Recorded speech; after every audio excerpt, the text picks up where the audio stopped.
Hello everyone, welcome to Podar commerce academy. आज हम लोग बैंक रिकॉन्सिलेशन स्टेटमेंट चैप्टर का एक बहुत ही अच्छा क्वेश्चन बनाने वाले हैं। तो चलिए देखते हैं क्वेश्चन क्या है और उसको कैसे बनाना है। ये है हमारा question. On 31st March 2023 cash book of a merchant showed a bank balance of bank overdraft of rupees 1,72,985। Bank overdraft दिया हुआ है, ठीक है, और बैलेंस एज पर कैश बुक है। कैश बुक के अकॉर्डिंग बैंक का बैलेंस ओवरड्राफ्ट है। ओवरड्राफ्ट बैलेंस 172,985 दिया हुआ है। सबसे पहले हम लोग क्या करेंगे, बैलेंस को लिखेंगे 172,985। 172,985 ओवरड्राफ्ट एज पर कैश बुक। ओवरड्राफ्ट एज पर कैश बुक।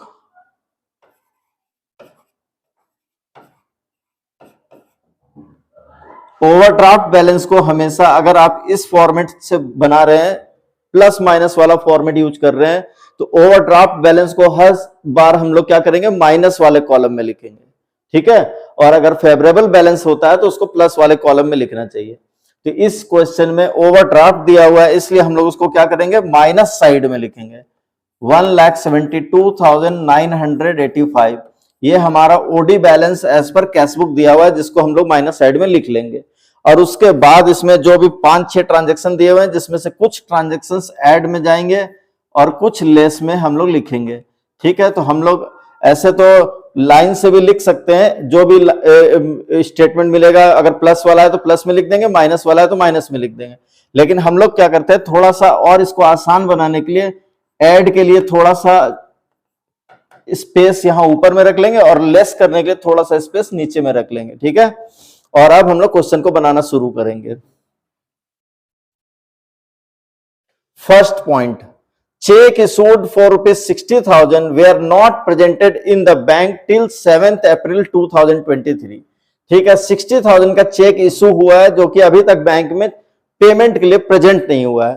तो इसका क्या ट्रीटमेंट होगा, देखिए हम लोग क्या करेंगे, इसको एक यहां पर रफ में कैश बुक और पासबुक बना लेंगे, ठीक है। वर्किंग बोल के बनाइए या आप इसको रफ वर्क बोल सकते हैं, ठीक है। हम लोग चेक इशू कर चुके हैं 60,000 का। तो कोई भी बिजनेसमैन जब चेक इशू करेगा तो वो इसको कहां लिखेगा, कैश बुक में लिखेगा। यानी कि बिजनेसमैन उसको कैश बुक में माइनस कर चुका है। यानी कि बिजनेसमैन क्या करेगा, जब भी किसी को चेक देगा तो वो उसको कहां नोट करेगा, यानी कोई भी ट्रांजेक्शन होगा तो वो उसको नोट करेगा कैश बुक में। तो चेक देंगे किसी को तो हमारा बैलेंस कम होगा, तो हम लोग उसको कैश बुक में क्या कर चुके हैं, माइनस कर चुके हैं। लेकिन जिस पार्टी को हम लोग चेक दिए थे वो पार्टी अभी तक चेक को लेकर बैंक में पैसा निकालने के लिए नहीं गया है, यानी कि चेक बैंक में प्रेजेंट नहीं हुआ है। तो इसका इफेक्ट ये होगा कि बैंक से अभी तक कोई भी पेमेंट नहीं हुआ है, यानी कि बैंक अभी तक कोई ट्रांजैक्शन नहीं होने के कारण यहां से अभी 60,000 को माइनस नहीं किया है, ठीक है। यानी कि कैश बुक में 60,000 माइनस हो चुका है और पासबुक में अभी तक कुछ भी इफेक्ट नहीं पड़ा है, यानी पासबुक में 60,000 माइनस नहीं हुआ है, ठीक है। अब हम लोग इसका थोड़ा रूल समझ लेंगे कि किसको प्लस करना चाहिए, किसको माइनस करना चाहिए, क्योंकि स्टूडेंट को सबसे ज्यादा प्रॉब्लम इसी में होती है कि प्लस किसको करना है या माइनस किसको करना है, वो उसको समझ में नहीं आता है। तो इसका रूल यह है कि अगर हम लोग यहाँ कैश बुक को लेकर चल रहे हैं, यानी कि बैलेंस पर कैश बुक है, तो हम लोग पूरा ध्यान पासबुक में देंगे, ठीक है। पासबुक में अगर बैलेंस बढ़ा हुआ है तो हम लोग ऐड करेंगे, पासबुक में अगर बैलेंस घटा हुआ है तो हम लोग क्या करेंगे, माइनस करेंगे, यानी लेस में लिखेंगे, ठीक है। तो हम लोग इस क्वेश्चन में बैलेंस किसका लेके चल रहे हैं, कैश बुक का। हम लोग पूरा ध्यान किस पे देंगे, पासबुक पे देंगे। पासबुक के बगल में कैश बुक है, कैश बुक में से कुछ माइनस हो चुका है और पासबुक में से माइनस नहीं हुआ है। तो अब आप बताइए कि कैश बुक के कंपैरिजन में पासबुक में ज्यादा है कि कम है, ठीक है। आपके बगल में माइनस हो गया और आपके में से कुछ भी माइनस नहीं हुआ, इसका मतलब है कि पासबुक में बैलेंस इसके तुलना में ज्यादा है, यानी कैश बुक के कंपैरिजन में पासबुक का बैलेंस बढ़ा हुआ है। कितने से, 60,000 रुपया से, ठीक है। यानी हम लोग ये मान के चलेंगे कि कैश बुक और पासबुक दोनों बराबर बराबर इक्वल है। एक जगह से माइनस करेंगे और एक जगह माइनस नहीं करेंगे तो बगल में क्या होगा, बैलेंस बढ़ा हुआ है, बढ़ा हुआ है तो हम लोग यहां क्या करेंगे, ऐड में लिखेंगे। ठीक है, हम लोग यहां पर लिखेंगे check issued but not presented for payment. Check issued but not presented. Check issued but not presented कितना, 60,000 रुपया। प्लस करना है इसलिए हम लोग इसको कौन से कॉलम में लिख देंगे, प्लस वाले कॉलम में लिख देंगे। ठीक है, next transaction, second point, cheques amounting to ₹75,000 were deposited in the bank but were not collected. 75,000 75,000 का चेक बैंक में जमा किया गया लेकिन अभी तक वो पैसा बैंक में कलेक्ट होकर नहीं आया। आपको पहले भी प्रोसेस मालूम होगा, जब हम लोग चेक जमा कराते हैं तो क्या होता है, हम लोग सबसे पहले यानी बिजनेसमैन सबसे पहले उसको कहां लिखता है, अपने कैश बुक में एंट्री कर लेता है, यानी कि कैश बुक में बैलेंस बढ़ जाएगा 75,000। अब इसके बाद बैंक अपना काम करेगा, पैसा कलेक्ट करके लाएगा और जब कलेक्ट होके आ जाएगा तब पासबुक में बैंक एंट्री करेगा। ठीक है, लेकिन इतने दिन तक यानी 31 मार्च तक अगर वो काम नहीं होता है तो बैंक और पासबुक और कैशबुक में क्या हो जाएगा, डिफरेंस हो जाएगा।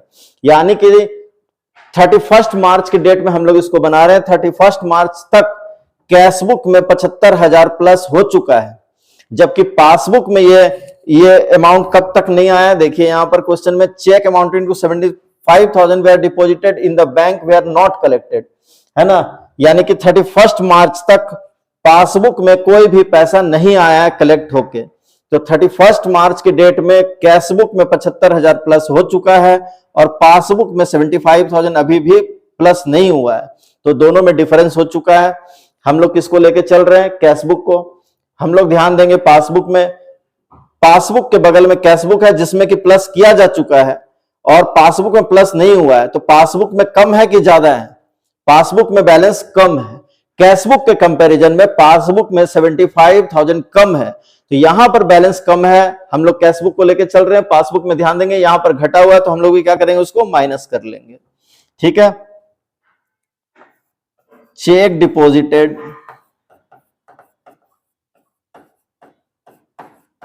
But not collected, check deposited but not collected इतना 75,000 माइनस साइड में लिख देंगे। ठीक है, इसके बाद next transaction, third point, a check of ₹15,000 received from Mahesh Chand and deposited in the bank was dishonored, but the non-payment advice was not received by the bank till 1st April। ठीक है, महेश चंद नाम के आदमी से 15,000 का check मिला था जिसको हम लोगों ने क्या किया था, बैंक में जमा करा दिया था। तो हम लोग जब भी कोई चेक बैंक में जमा कराएंगे तो हम लोग उसको सबसे पहले कहां लिखेंगे, कैशबुक में प्लस कर लेंगे, यानी कैशबुक में प्लस हो चुका है 15,000 रुपया। ठीक है, अब वो चेक बैंक में जाएगा, बैंक उस चेक को लेके सामने वाले पार्टी के बैंक में जाएगा कलेक्शन के लिए, और अगर किसी भी रीजन से, यानी कि मान लीजिए कि उस पार्टी के अकाउंट में पैसा नहीं हो, है ना, सफिशिएंट बैलेंस नहीं हो, सिग्नेचर मिसमैच हो जाए, डेट गलत लिखा हुआ हो, ओवर राइटिंग हो, कटिंग हो जाए, ठीक है, किसी भी रीजन से चेक बाउंस कर सकता है यानी डिजोनर कर सकता है। तो चेक डिजोनर होने का इफेक्ट ये होता है कि पासबुक में पैसा नहीं आएगा, यानी बैंक में पैसा कलेक्ट होकर नहीं आएगा तो पासबुक में कोई भी एंट्री नहीं होगी।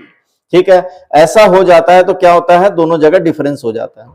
और अभी तक बिजनेसमैन को इसके बारे में कोई जानकारी नहीं है, कोई इंफॉर्मेशन नहीं होने के कारण बिजनेसमैन क्या करेगा, इसके बारे में अभी तक कोई एंट्री नहीं किया है। ठीक है, तो दोनों के बीच में क्या हो चुका है, डिफरेंस हो चुका है।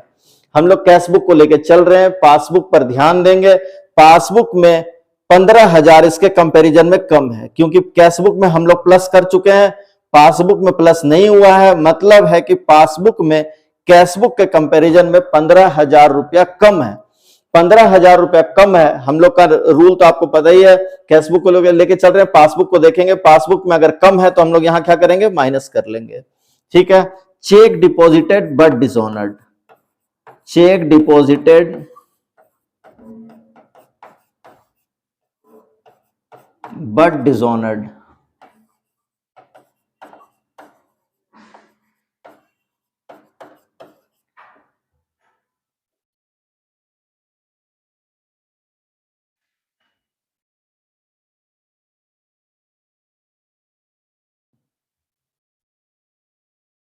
15,000।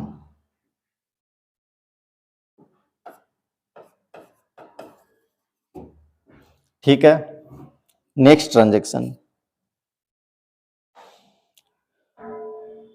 rupees 1,50,000 entered in passbook for check realized but not in the cash book। ठीक है, 1,50,000 रुपया पासबुक में एंटर्ड हो चुका है, लेकिन कैश बुक में उसके बारे में कोई भी एंट्री पास नहीं की गई है। दोबारा से देखिए, rupees 1,50,000 entered in the passbook for cheque realised but not in the cash book. Passbook में किसी भी चीज को हम लोग लिख चुके हैं, है ना, 1,50,000, यानी कि हम लोग कोई चेक बैंक में जमा करवा चुके हैं 1,50,000 का, जो कि कलेक्ट होकर पासबुक में जमा हो भी चुका है, मतलब बैंक में जमा हो गया, पासबुक में उसके बारे में एंट्री भी हो चुकी है 1,50,000 रुपया, लेकिन कैशबुक में लिखना भूल चुके हैं। ठीक है, कैशबुक में कुछ भी एंट्री इसके रिगार्डिंग हम लोग नहीं पास किए। ठीक, कैशबुक में नहीं लिखा हुआ है और पासबुक में पैसा कलेक्ट होकर आ भी चुका है, दोनों के बीच में डिफरेंस हो गया है। हम लोग लेके चल रहे हैं कैशबुक को, पासबुक को देखेंगे, कैशबुक के कंपैरिजन में पासबुक में 1,50,000 रुपया बढ़ा हुआ है, यानी कि बैलेंस ज्यादा है। तो पासबुक में हम लोग देखेंगे, पासबुक में बढ़ा हुआ है तो हम लोग भी यहां क्या करेंगे, ऐड कर लेंगे। ठीक है, amount collected by bank, amount collected by bank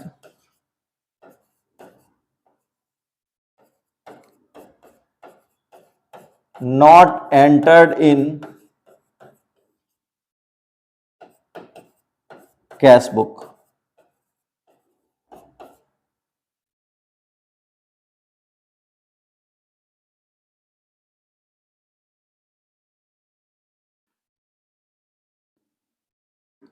₹1,50,000 रुपया।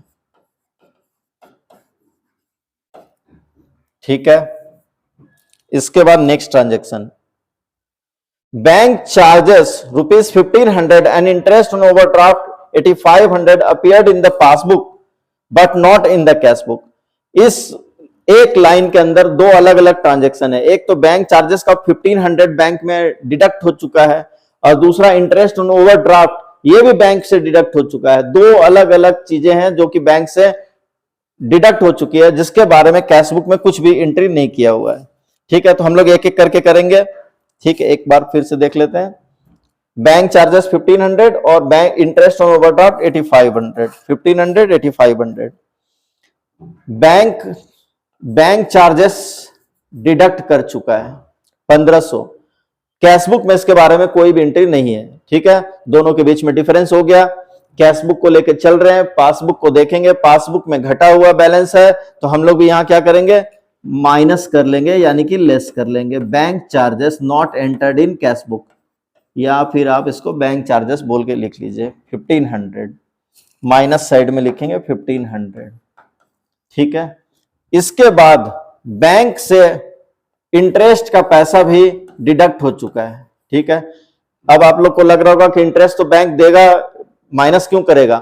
ओवरड्राफ्ट का मतलब लोन होता है। ठीक है, ओवरड्राफ्ट का मतलब हम लोग का पैसा बैंक में जमा नहीं है बल्कि ओवरड्राफ्ट हो चुका। ओवरड्राफ्ट का दूसरा नाम आप कहीं कॉपी में नोट कर लीजिए, ओवरड्राफ्ट का मतलब लोन होता है, यानी कि हमारा बैलेंस बैंक में जमा नहीं है बल्कि बैंक से हम लोग क्या कर चुके हैं, ओवरड्राफ्ट कर चुके हैं, मतलब ज्यादा पैसा निकाल चुके हैं।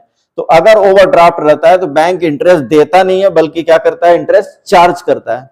तो इंटरेस्ट चार्ज करेगा तो बैंक क्या करेगा, हमारे अकाउंट से पैसा डिडक्ट कर लेगा 8,500, और कैशबुक में इसके बारे में कोई एंट्री नहीं है। कैशबुक को लेके चल रहे हैं, पासबुक में ध्यान देंगे, पासबुक में माइनस है तो हम लोग भी यहां क्या करेंगे, माइनस कर लेंगे। Interest on overdraft, interest on overdraft charged by bank, interest on overdraft 8,500, minus side में लिख लेंगे। इसके बाद next transaction, overdraft balance as per cash book of ₹500 on 20th Feb 2023 was wrongly carried forward as debit balance. The error was noted at the time of preparing bank reconciliation statement on 31st March।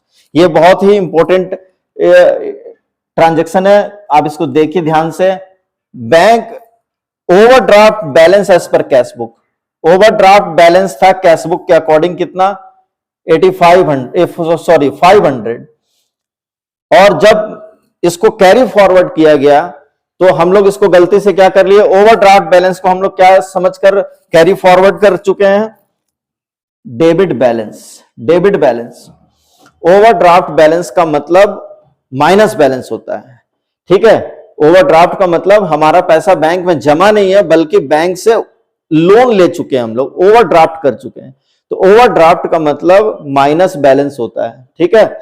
और हम लोग गलती से इसको debit balance यानी कि plus balance मानकर carry forward कर लिए, ठीक है।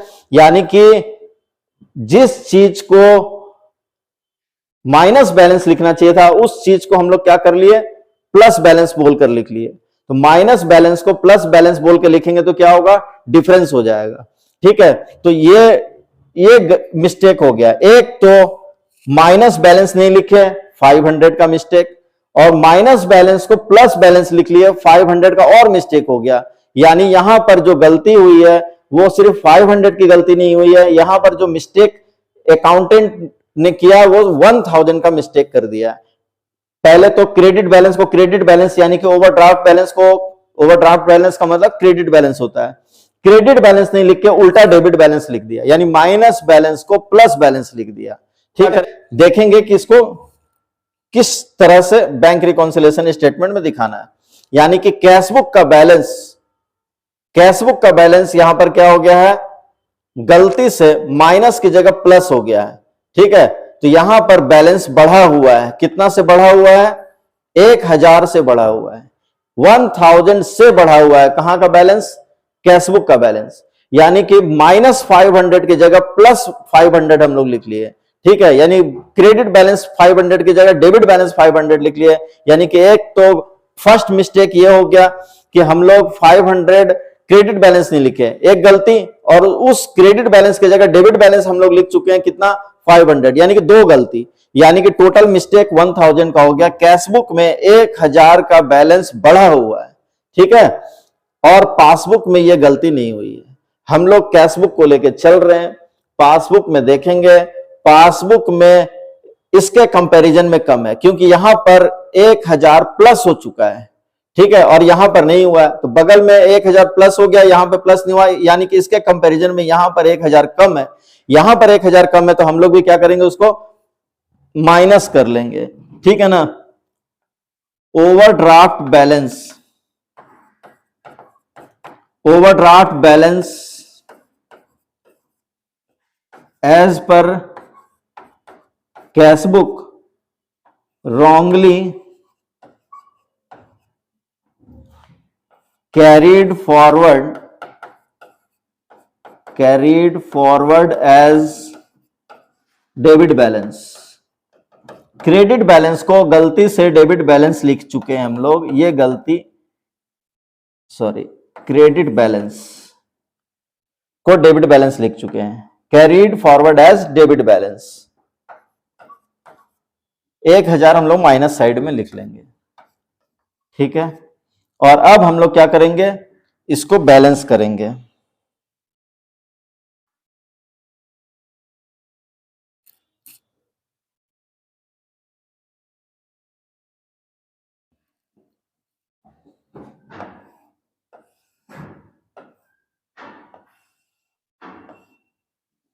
ठीक है, इस साइड का टोटल हो रहा है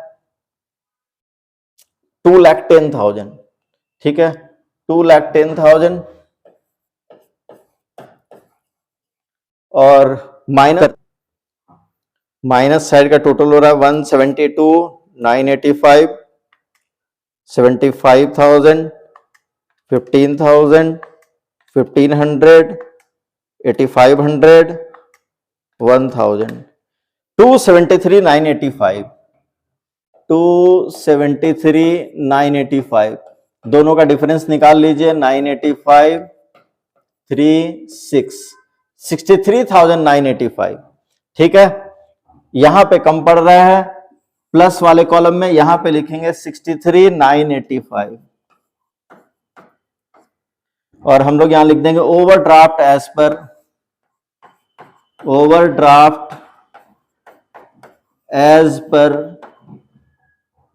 passbook, overdraft as per passbook. और ये टोटल वाले कॉलम में जो ज्यादा वाला टोटल था वो लिख देंगे 273,985, 273,985।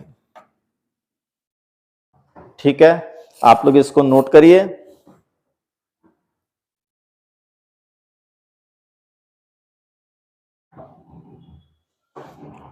वीडियो कैसा लगा कमेंट सेक्शन में जरूर बताना। मिलते हैं नेक्स्ट वीडियो में। Thank you very much.